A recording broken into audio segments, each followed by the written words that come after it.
tous et enfilez vos plus belles baskets les amis. Ce matin on va courir avec notre invité, c'est un champion d'ultra trail qui est avec nous, Alexandre Boucher et qui est casquette verte sur les réseaux. Salut Alexandre. Hello, hello, hello. Bienvenue, il est en pleine forme, parfait, nickel. Valentin est avec nous également, salut Valentin. Salut Virginie, salut Alexandre, heureux de te voir en forme. Bon alors on le disait, Valentin, on est avec un sportif un peu hors norme ce matin. Ouais, complètement Virginie, casquette verte, donc Alexandre pour les intimes, t'as un peu le Forrest Gump parisien, t'as attrapé le virus de la course il y a 10 ans, un peu par hasard avec un collègue de taf, et depuis tu cours 2-3 heures par jour en temps normal, et de temps en temps tu pètes un plomb, tu vas traverser l'île de la Réunion du sud au nord, 166 km, plusieurs dizaines d'heures d'efforts. Toute cette aventure et beaucoup d'autres, parfois même plus intenses, tu les racontes dans un livre intitulé On m'appelle casquette verte. On va en parler longuement, mais avant que Mike commence à mixer ta playlist, toi tu t'écoutes quoi quand tu cours? T'as quoi dans les oreilles J'écoute beaucoup la radio. Okay. Avant j'écoutais du son, mais ça me lasse en fait. Ça y est, les rythmes m'ont saoulé. Donc j'écoute beaucoup la radio parce que ça casse le rythme justement et ça va pas du tout avec la course à pied. Et j'adore quand ça va pas ensemble. Ah ouais?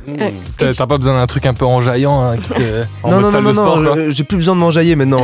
Moi, je cours comme je respire, donc en fait non, j'ai besoin de partir ailleurs. Okay. Et petit débat sur France Culture sur 166 km. Mais franchement, ça peut être ça peut être France Info, ça peut être France Inter, ça peut être le Move pendant les JO, beaucoup ça. Dédicace à la FFL. Exactement. Donc ouais, vraiment la radio à fond. Je le disais Alexandre, tu es donc coureur d'ultra trail. Alors on va poser les bases parce que je suis pas sûre que ce soit clair pour tout le monde. C'est quoi l'ultra trail? Alors l'ultra trail, le délire, c'est de courir des distances. Moi j'ai tendance à dire que ça commence vers 130, 140, 150 km. Ça commence. Ça marche. Et ça peut aller beaucoup plus loin. Après ça c'est ta définition. Il y en a qui vont. Chacun a sa propre définition un petit peu. Généralement les gens disent aussi à partir de 80 km. En fait peut-être la vérité c'est quand ça commence à être dur, vraiment, c'est là où ça commence l'ultra trail. Mais dans des terrains assez compliqués, non? C'est ça? Ou pas forcément? Ouais, quand tu mets le mot trail avec le mot ultra, c'est ça, c'est que ça doit être un petit peu sur des petits singles en montagne, c'est-à-dire que en plus de faire 150 km, tu vas faire 10 000 mètres de dénivelé positif et négatif, donc tu vas passer des cols, tu vas passer des vrais sommets, et parfois aussi tu peux juste faire de l'ultra endurance, et donc là c'est par exemple quand je suis allé de Paris jusqu'à la mer en courant, jusqu'à Honfleur, ça fait 230 km. Mais il n'y a pas spécialement de dénivelé. Il n'y a pas spécialement de dénivelé, mais il y a 230 bornes à se manger, et donc c'est de l'ultra-endurance déjà. Bon alors toi tu es plus connu sur les réseaux sous le nom de casquette verte. Alors quand je te vois je crois deviner pourquoi, mais tu vas nous raconter. Avant ça, pour te présenter à celles et ceux qui ne te connaissent pas bien, je propose qu'on s'écoute l'intro de ta dernière vidéo YouTube. Moi à la base, je voulais juste faire un semi-marathon, rien de plus. Et là, c'est devenu n'importe quoi. J'ai d'abord commencé à courir, un peu, puis vraiment beaucoup. Casquette verte, à l'origine, c'était juste un délire, une manière de se cacher. Mais ça m'a échappé. Ça m'a embarqué dans un tourbillon de choses improbables. À courir des courses, à gagner certaines courses, à en rater et même à créer des courses. Et aujourd'hui, on m'appelle casquette verte. Est-ce que tu peux nous raconter un peu l'histoire justement de ce surnom? C'est parti complètement en vrille en fait. À la base, j'étais président du BDE de mon école de commerce. Et donc on organisait des week-ends d'inté, on donnait des casquettes, des t-shirts. Et après ça, moi 2 ans après, j'avais tout le stock qui traînait encore dans la cave de chez mes parents. Et quand j'ai commencé à courir, je suis descendu dans la cave en me disant en fait pour moi la course à pied c'est Forrest Gump, c'est avoir une casquette et une paire de chaussures. Et donc j'ai dit il m'en faut une. Je descends dans la cave, j'ai ouvert le premier carton. Le carton c'était celui des casquettes vertes. J'aurais pu être casquette jaune, casquette violette, casquette bleue.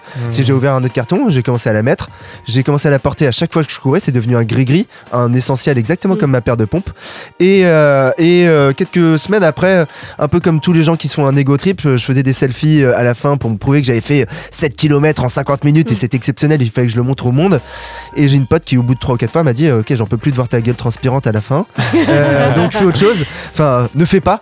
Et moi je voulais quand même pouvoir montrer ça par orgueil, et donc j'ai commencé à photographier la casquette par terre posée pendant ma sortie en me disant au moins on peut pas en vouloir une casquette. Et c'est parti de là et c'est resté après, ça s'est intégré et maintenant ça fait 10 ans que c'est comme ça. Ça t'a fait quoi la première fois qu'on t'a reconnu et qu'on t'a appelé casquette verte, genre sur une course ou dans la rue? Les toutes premières fois, ça fait bizarre. Les toutes premières fois, réellement, tu dis c'est moi, vraiment, il m'a reconnu. Et non, et maintenant, c'est du délire. En fait, maintenant, je peux plus traverser Paris sans avoir. Quand je fais 20-25 km, ça va durer 2 heures à peu près.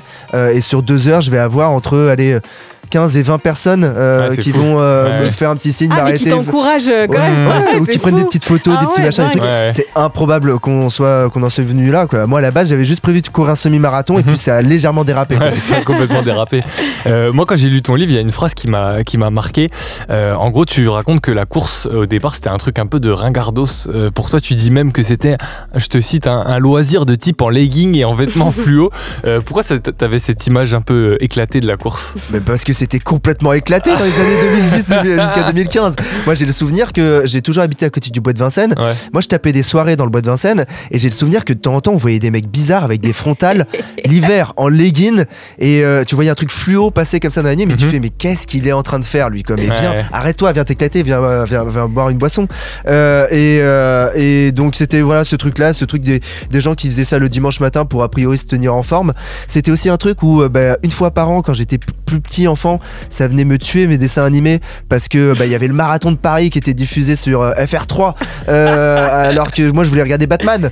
Donc vraiment c'était un truc, c'était tout ce que je détestais et je me suis mis à la course à pied et je l'ai pris la course à pied pas avec les codes de la course à pied, c'est-à-dire avec les codes que moi j'avais qui étaient j'ai commencé avec un peu comme tout le monde, c'est-à-dire avec des affaires qui n'étaient pas adaptées, des baskets qui n'étaient pas des baskets de course à pied, un short de foot, etc. Et maintenant là c'est fou, il y a eu le marathon de Paris ce week-end et on voit la l'outdoor et la course à pied, c'est ultra à la mode quand on prend les quais à Paris, quand on va n'importe où en France, il y a des gens qui courent et c'est une pratique qui est clairement à la mode, qui est très portée en ce moment. Est-ce que ça va tenir ? On va voir. Peut-être que ça va redevenir ringard, faut faire très gaffe à ça. À venir, mais c'est marrant parce que tu dis que t'es arrivé avec tes codes, t'es aussi arrivé avec un peu ta propre hygiène de vie. Et c'est marrant parce qu'on pourrait se dire, bon, le mec c'est un ultra trailer, il doit vivre comme un moine tibétain, avoir une hygiène de vie réglée et tout. Mais au contraire, tu vois, au départ, tu sortais beaucoup avec tes potes d'école de commerce. Sur ta page Wikipédia, j'ai vu, il y a même marqué, il estime cependant avoir une hygiène de vie déplorable, ne refusant jamais une bière. C'est exceptionnel d'avoir ça sur sa page Wikipédia, je tiens à le faire noter quand même. Ouais, c'est clair. Est-ce que tu peux nous en dire plus sur cette hygiène de vie que tu as, à quel point tu essayes quand même de la modifier pour la course ou pas? Je la modifie nullement. En fait, c'est vraiment la course qui s'adapte à moi, c'est pas à moi de m'adapter à la course. Je l'ai vraiment vu et je l'ai développé comme ça. Et c'est ça aussi qu'on essaie d'expliquer dans le bouquin. C'est à quel point je suis en fait quelqu'un de totalement normal et il n'y a rien d'extraterrestre dans le fait de faire de l'ultra et n'importe qui peut le faire. Et sur mon hygiène de vie, sincèrement, dans la réalité, quand tu cours 2 à 3 heures par jour, t'es obligé de manger plus de calories, t'es obligé d'un petit peu ingurgiter on va dire du sale pour avoir de l'énergie et de la calorie, mais aussi il faut savoir se détendre et faire la fête. Ça me permet de me détendre parce que quand dans la réalité, je sais pas, sur un week-end je vais partir sur une course où en plus il va y avoir maintenant l'enjeu un petit peu d'aller jouer les avant-postes et je vais aller me déchirer sur 30-35 heures de course à pied, c'est à la fin j'ai pas le droit d'avoir un petit truc pour compenser, pour pouvoir sortir un peu de toute cette torpeur et de cette difficulté physique parce que voilà, là j'ai l'air bien sympathique, c'est marrant de mettre une casquette verte, mais courir 30 heures dans la montagne, c'est un délire en termes de souffrance et de douleur absolue. Mais c'est quelque chose que je souhaite, c'est pas quelque chose que je me reproche, mais il faut après mettre en face de ça aussi des joies qui sont immenses, et moi mes joies c'est de faire la fête, donc j'ai continué à faire la fête. Les nutritionnistes ils te détestent, non? Effectivement, on va dire que en fait je suis un peu leur contre-exemple à chaque fois et ils ont plus eu tendance à me discriminer, à me dire non il est pas comme vous, et je pense qu'ils ont tort. Si vous venez de nous rejoindre, on est avec Alexandre Boucher ce matin et qui est Casquette Verte, c'est ton surnom. Alors on le disait, à la base c'est vrai que t'étais pas un énorme sportif, t'as eu un coup de foudre pour la course, puis pour le trail, tu t'es mis à courir tous les jours, tout le temps, parfois 2, donc 3 heures, et puis tu partages un petit peu tout ça sur ton blog, sur tes réseaux sociaux, t'as une très belle communauté aujourd'hui. Tu t'attendais à ça ou pas au tout début quand t'as posté tes premières photos? Mais qui s'attend à ça quand tu postes une photo d'une casquette par terre? Non mais en vrai, le contenu est misérable. C'est juste une casquette qui est posée sur le sol. À quel moment maintenant il y a 200 000 personnes qui suivent ça? C'est assez improbable et c'est justement pour ça que c'est cool. Alors qu'est-ce que ça t'apporte? Est-ce que tu as des partenariats? Est-ce que tu rencontres des gens? Comment ça se passe? Je suis là ce matin. Non, en vrai, ce que ça m'apporte, c'est vu que moi c'est pas mon métier, c'est-à-dire que là, tu vois, la matinale va se terminer, je vais aller au taf, et vu que j'ai ce détachement, en fait, je peux me servir de casquette verte. Alexandre peut se servir de casquette verte comme un jouet pour faire des milliards de trucs et pour aller pour aller là où on n'attend pas la course à pied justement.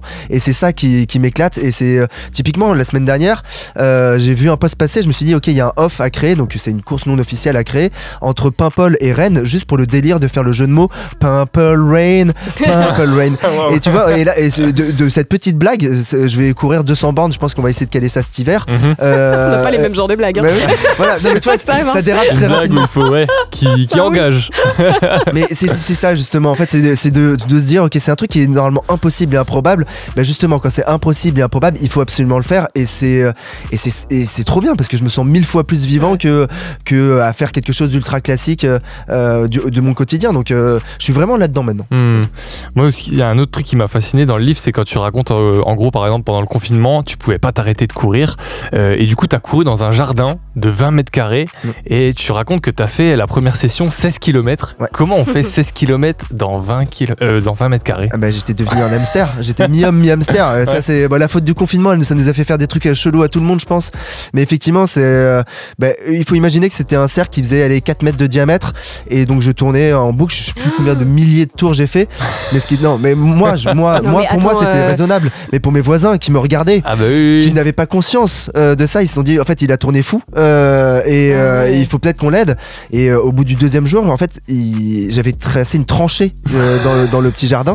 Mais il fallait t'acheter un tapis de course enfin. Et c'est ce qui s'est passé. Ce qui s'est passé, c'est qu'il y a un retraité dans mon immeuble. Il en avait marre. Et exactement, mais qui m'a dit t'es en train de tourner fou. Et il m'a dit vas-y passe, viens à la maison. J'ai un tapis, moi, qui était un tapis de marche pour lui.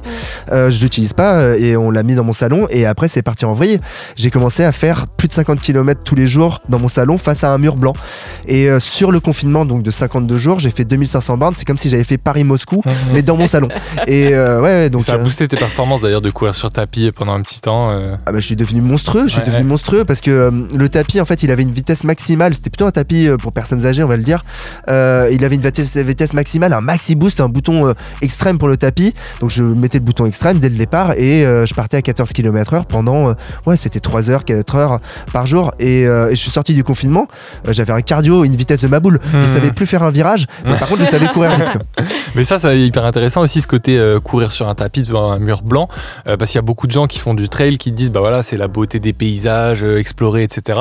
Mais toi tu dis que tu prends autant de plaisir, voire même plus sur un tapis devant un mur blanc que près du Mont Blanc et voir des paysages de fou, quoi. En fait il n'y a pas tant que ça cette notion d'explorer et de contempler, j'ai l'impression. C'est cool l'exploration, etc. Mais moi fondamentalement ce que j'aime c'est courir. Et donc tu me fais courir effectivement sur un balcon avec vue Mont Blanc au petit matin, c'est très beau, mais c'est pas ce que je vais chercher dans la course à pied. Moi ce que je vais chercher dans la course à pied c'est ce que j'ai en moi au bout d'un certain nombre d'heures.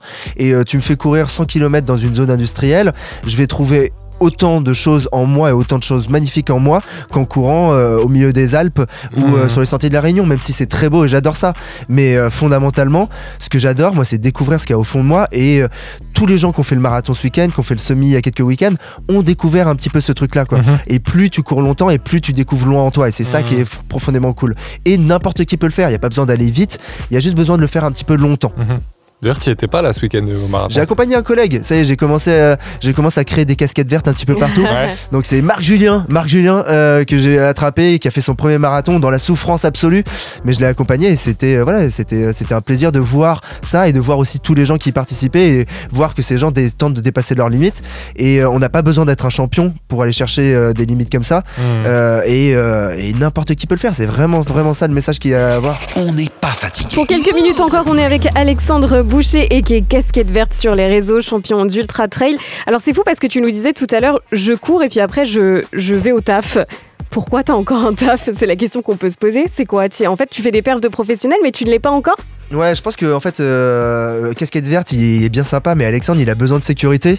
Et tu vois, la sécurité dans l'emploi, ça me permet en fait de faire ce que je veux avec casquette verte en termes de, je peux dire n'importe quoi, je peux faire n'importe quoi, et c'est justement en fait, je me paye cette liberté. Cette liberté, elle a un prix, c'est-à-dire que je pourrais vivre de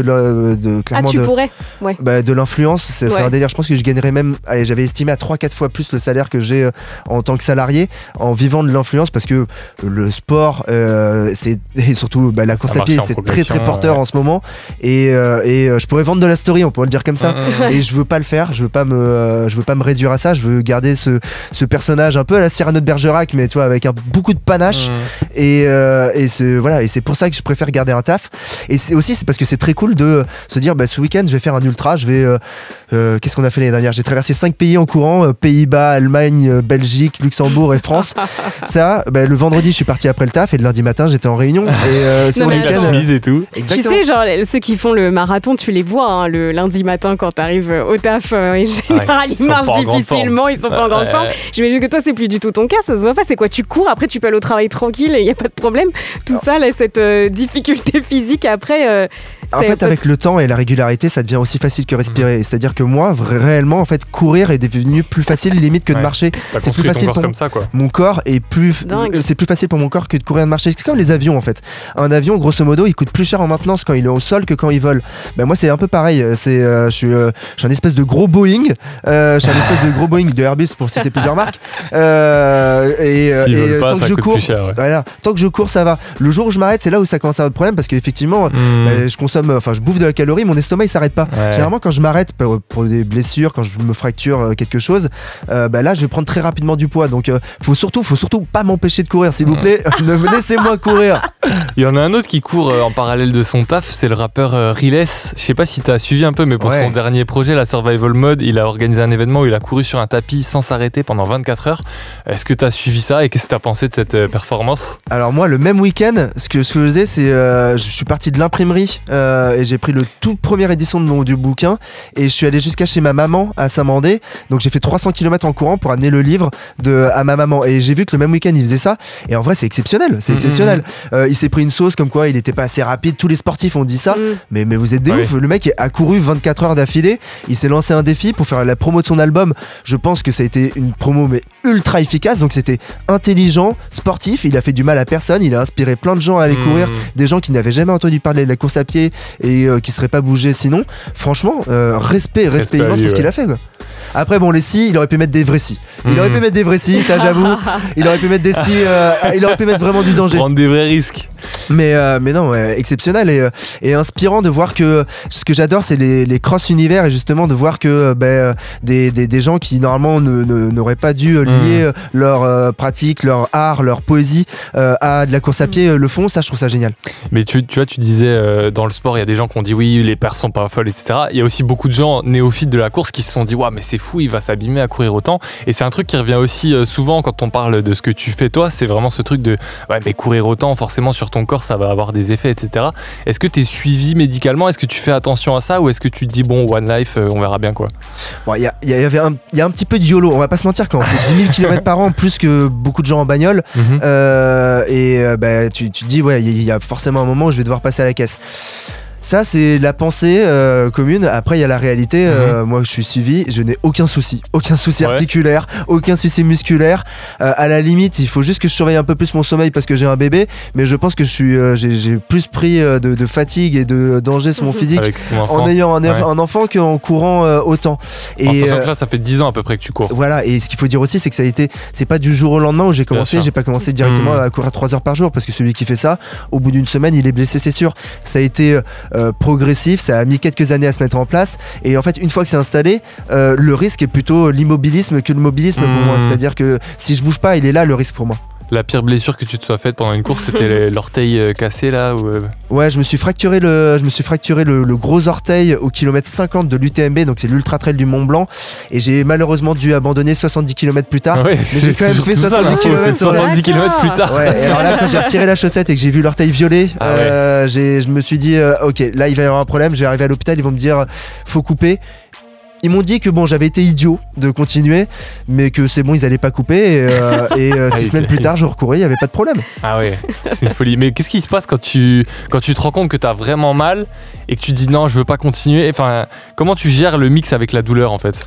En fait, moi la douleur, je l'aborde pas comme une information. Je dis pas c'est juste une information, etc. C'est pas vrai. La douleur, c'est de la souffrance, c'est physique, c'est pur et dur, c'est les nerfs. Mais en fait, je l'accepte par contre. Je sais que à partir d'un certain nombre de moments, à partir d'un certain nombre d'heures, je vais avoir mal. Et donc, quitte à avoir mal, autant me dire, je vais me balader, cette douleur, je vais la prendre avec moi, ça va devenir une copine et je vais tenter de l'amener au bout de la course.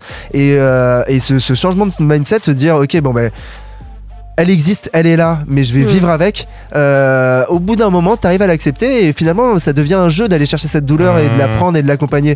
Et maintenant, j'avoue que je cours avec des niveaux de douleur où tu me les mets il y a quelques années, j'arrête de courir pendant un mois, quoi.